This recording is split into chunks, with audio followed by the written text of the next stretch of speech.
we go in healthy, and we compete with anybody.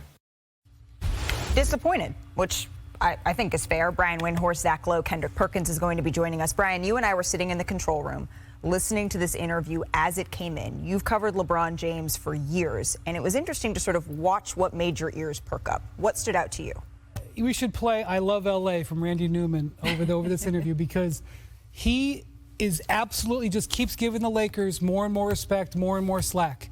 He signs the contract. Today, LeBron James is nearing the all-time scoring finish line. He's just 36 points away from passing KAREEM ABDUL-JABBAR, and could do so as early as Tuesday against the Thunder. And earlier today, LeBron sat down exclusively with the legendary Michael Wilbon. LeBron, how does a guy who never obsessed about scoring wind up in this place? It's still mind-boggling to myself, you know, because I've set out goals throughout my whole career. I want to be Rookie of the Year. You know, I wanted to be an MVP in this league. I wanted to win championships, be an All-Star. I wanted to lead the league in assists. You know, make all defensive team Defensive Player of the Year. I've never said I wanted to lead the league in scoring, or for sure never said I wanted to be the all-time leader in scoring. That's never been like a dream of mine, and to sit here and actually be on the brink of it happening, this is it's pretty crazy.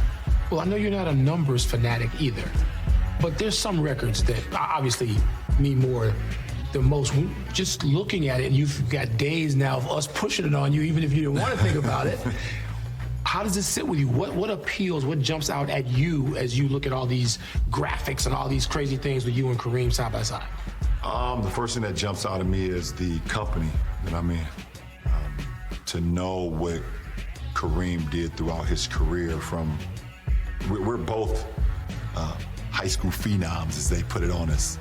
And then to the next level, it was like, okay, these guys are the saviors or wherever they go. And Kareem went to UCLA first and won multiple national championships, and then got to the NBA, was in Milwaukee, and then with the Lakers, and myself going to Cleveland. It was like, you guys at 18, 19 years of age, you guys are the faces.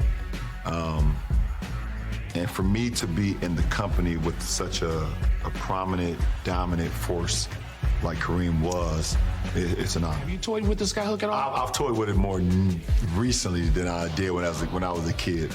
When I was younger, I grew up in the era of like the fadeaway sensation that MJ kind of started, or the crossover sensation that Allen Iverson created, or the no-look pass, you know, that J-Kidd and actually Magic kind of had. But I never toyed around with the skyhook unless you were playing a game of horse. You're playing a game of horse, you mess around, see if you could get one, not thinking that your friend would be able to make it, a thing of that nature, but I never put it into the lab. I want to stay on the subject of Kareem for a second. You guys had some awkward public moments there for a while, but what's it like now? Are you guys good? Have you talked? What's the relationship like now with you and Kareem? I mean, it's all good. At the end of the day, we're part of a franchise that's so historic in the game of basketball, that means so much to so many people, not only here in Los Angeles, but all over the world, that it just makes sense. You know, it's kind of weird how the stars align, you know, and the fact that I'm sitting at the brink here and being a part of this franchise with so many greats, with Kareem, with Kobe, with Shaq, with Magic, Jerry West, Wilt Chamberlain, Elgin Baylor, so on and so on, the list goes on. It's just an honor for me, a kid from Akron, Ohio, to be in Los Angeles. You know, me and my friends and my mom always talk about, we from the lower LA. You know, we call ourselves lower LA, now we in the big LA now. So we go from lower Akron to Los Angeles, and it's just an honor for me to be a part of this. All right, this is more a comment than a question, and tell me if I'm crazy. I think that you passing Magic, the greatest passer of all time, on the assist list, and Kareem is more impressive, and nobody talking about that. The scoring and the passing. To me, that combination is insane. Being the historian you are, I'm sure you've thought about it, even if nobody's talking about it. But I think that's more impressive.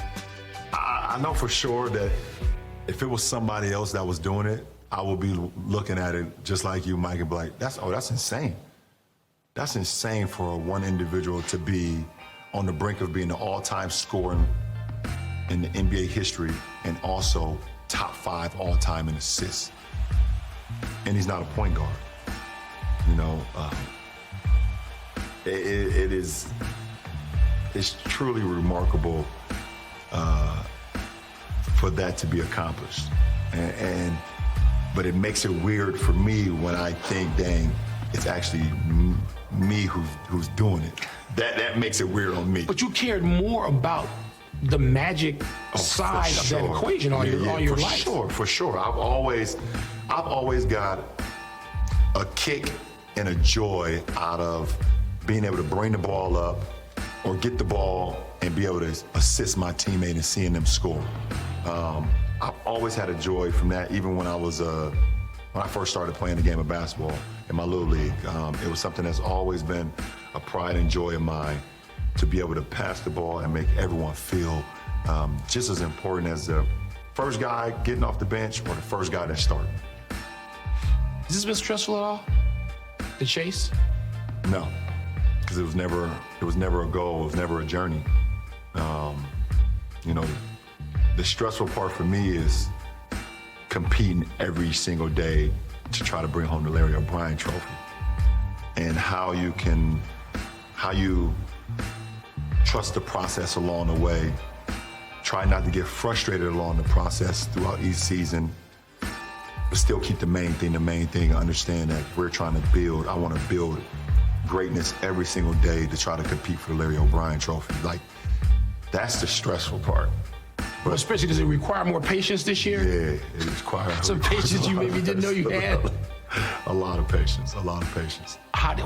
What's that like on a daily basis? And obviously, people talk about day by day. You've got to deal with that. Yeah, well, I mean, for me, it's challenging, but I'm 10 toes down. So I understand that once I show up to work, or once I show up to, you know, the job description, and that's being a leader of the ball club every single day, there's no opportunity, or there's no slight for me on what my mindset is. My mindset is how we can be great today and how we can maximize today for either the next game, for the next road trip, for the next film session, for the next practice, for the next bus ride, plane ride. Like, you know, I have that mentality of if we can maximize today, then it makes the next challenge that much more easy for us. Is health, I don't want to say the only thing. Obviously, there are factors in anytime there's competition, but you feel if you guys are healthy, as is, you can make a run. I believe so. Health has been, since we won the championship in 2020, health has been on the wrong side of our franchise. Yeah. And I believe, and I'm looking at the landscape of the league. We got some great teams, some great players. Guys are coming out and being amazing this year. And but I also feel confident in our ball club and our personnel that if we can be healthy and get enough games under us where we get some momentum and we get some chemistry, and we know, okay, this every single night we have this starting lineup, we have this rotation, we got guys that's filling in, and we know there's going to be nicks and bruises, guys, going to be games off here, games off there. We understand that. But for the majority, if we can be healthy going down the later stretch of the season, we give ourselves a good chance. No team has ever asked a guy, forget 38, 34, probably past that. No team. I don't know that any sport in North America has ever asked a guy to do as much as the club needs you to do, as much as you're asking yourself. How long can that go on? You know? I mean, for me, I'm trying to push the limit. What's the limit? I don't know. I hope I don't know. I hope I never see it. That's what the job description requires of me. Until my job description is lower or less than, this is my job description. This is my job description. My job description is to do more and be productive at it. And I guess at this point, I wouldn't want to know other way. I said I wasn't going to ask this, but I am. Do you surprise yourself at this? I'm looking at some of these games, these 45-point, 49-point games. Does any of that at this point, knowing what you know, being the historian you are, you know every great player started to have a little nosedive, even if they were great occasionally. Yeah. at 35, 36, 37. They didn't do anything like this. Do you surprise yourself? I would say I do. I do. There's occasions out on the floor. I would say it's more sometimes like the back-to-back games or the third game in 4 nights, where sometimes I'll wake up and I'm like, oh, I ain't gonna make it tonight.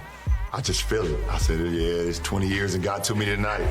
Ain't gonna be good tonight. And then I get out on the floor and I'm running past, 21-year-olds jumping higher than 23-year-olds. I feel real good on how I'm playing the game. Not only physically, but more importantly, just like mentally. I'm just so much more sharper now at year 20 than I was at year 10 or even year 15.